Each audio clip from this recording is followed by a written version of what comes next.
എല്ലാവർക്കും ലതാസ് വേൾഡിലേക്ക് സ്വാഗതം. എൻ്റെ ചാനൽ ഇഷ്ടപ്പെടുകയാണെങ്കിൽ ഒന്ന് സപ്പോർട്ട് ചെയ്യാൻ മടിക്കരുത്. ഞാനിന്ന് വന്നിട്ടുള്ളത് വളരെ എളുപ്പത്തിൽ തയ്യാറാക്കാൻ പറ്റുന്ന ഒരു റെസിപ്പിയും കൊണ്ടാണ് കേട്ടോ. ഇതിന് ആകെ രണ്ട് ചേരുവകൾ മാത്രമേ വേണ്ടുള്ളൂ. കുട്ടികൾക്കൊക്കെ ഇത് വളരെ ഇഷ്ടപ്പെടുന്നതാണ്. ഇതിന് നമുക്ക് ഗ്യാസ് കത്തിക്കേണ്ട, ഓവൻ്റെ ആവശ്യമില്ല, ഒരുപാട് നേരം നിന്ന് ഇളക്കുക, അങ്ങനത്തെ ഒന്നും വേണ്ട. ഇതെങ്ങനെയാണ് ഉണ്ടാക്കുകയെന്ന് നമുക്കൊന്ന് നോക്കിയാലോ. ഞാനിപ്പോൾ ഇവിടെ എടുത്തിട്ടുള്ളത് ഉപ്പില്ലാത്ത കടലയാണ് കേട്ടോ.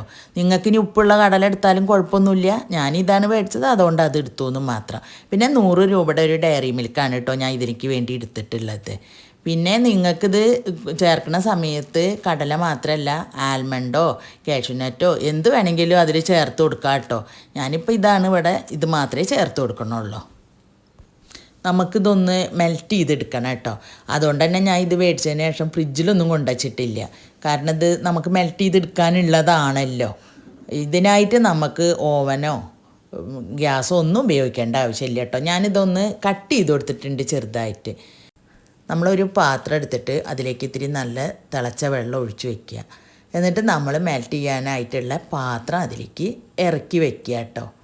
അതിന് ശേഷം നമ്മൾ അത് എയറൊന്നും പോവാത്ത രീതിയിൽ ഒന്ന് അടച്ച് വയ്ക്കുക. ഇപ്പോൾ അതാ 10 മിനിറ്റ് കഴിഞ്ഞ് ഇത് നന്നായി മെൽട്ടായി വന്നിട്ടുണ്ട് കേട്ടോ. ഇനി നമുക്കിതൊന്ന് ഇളക്കി നോക്കാം. ഇതപ്പോൾ നന്നായി മെൽട്ടായി വന്നിട്ടുണ്ട്. ഇത് കണ്ടില്ലേ, ഗ്യാസ് ഉപയോഗിച്ചിട്ടില്ല, ഓവൻ ഉപയോഗിച്ചിട്ടില്ല, ഒന്നും ഉപയോഗിച്ചിട്ടില്ല, അല്ലാതെ തന്നെ നമുക്കിത് ശരിയായി കിട്ടി. ഇനി നമുക്ക് ഇതിലേക്ക് കടല ചേർത്തിട്ട് നന്നായിട്ടൊന്ന് ഇളക്കി യോജിപ്പിക്കുക കേട്ടോ. എല്ലാ ഭാഗത്തും എത്തുന്ന രീതിയിൽ ഇളക്കി യോജിപ്പിക്കുക. ഈ സമയത്ത് നിങ്ങൾക്ക് ഡ്രൈ ഫ്രൂട്ട്സ്, കാഷ്യൂനട്ട്, ആൽമണ്ട് എന്ത് വേണമെങ്കിലും ഇതിലേക്ക് ഉപയോഗിക്കാം കേട്ടോ. ഞാനിപ്പോൾ കടല മാത്രമേ ഇടുന്നുള്ളൂ. ഇപ്പോൾ ചോക്ലേറ്റ് കടലയുടെ എല്ലാ ഭാഗത്തേക്കും ചേരുന്ന വിധത്തിൽ ആയിട്ടുണ്ട് കേട്ടോ. ഇനി നമുക്കിത് വേറൊരു പ്ലേറ്റ് എടുത്തിട്ട് ഇത്തിരി ബട്ടർ തടവിയിട്ട് അതിലേക്ക് ഇഷ്ടമുള്ള രൂപത്തിലാക്കിയിട്ട് ഒഴിച്ച് വയ്ക്കാം. ഫ്രിഡ്ജിൽ വെക്കേണ്ടതാണ് ഒരു അരമണിക്കൂർ. ഇത് എൻ്റെ കയ്യിൽ ഇപ്പോൾ ഇങ്ങനത്തെ പ്ലേറ്റാണുള്ളത്. നിങ്ങളുടെ കയ്യിൽ ഇനി വല്ല മോൾഡാ അങ്ങനെ പല ആകൃതിയിലുള്ള പാത്രങ്ങളൊക്കെ ഉണ്ടല്ലോ, അതിൽ വെച്ച് കഴിഞ്ഞാൽ ആ ഷേപ്പിൽ കിട്ടും.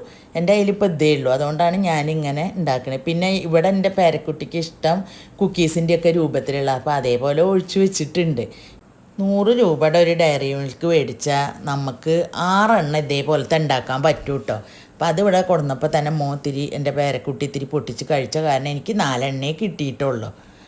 ഇനി ഇത് ഫ്രിഡ്ജിൽ നമ്മൾ അരമണിക്കൂർ തണുപ്പിക്കാൻ വെക്കണം. ഇപ്പം അതാ തണുപ്പിച്ചു, അത് നല്ല പെർഫെക്റ്റായിട്ട് കിട്ടിയിട്ടുണ്ട്. കണ്ടില്ലേ, പ്ലേറ്റിൽ നിന്നൊക്കെ വിട്ടു പോകുന്ന നല്ല ഷേപ്പിലും കാര്യമൊക്കെ നമുക്ക് കിട്ടിയിട്ടുണ്ട്. കണ്ടില്ലേ, ഇത് ഉണ്ടാക്കാൻ നല്ല എളുപ്പമാണ്, നല്ല ടേസ്റ്റുമാണ്.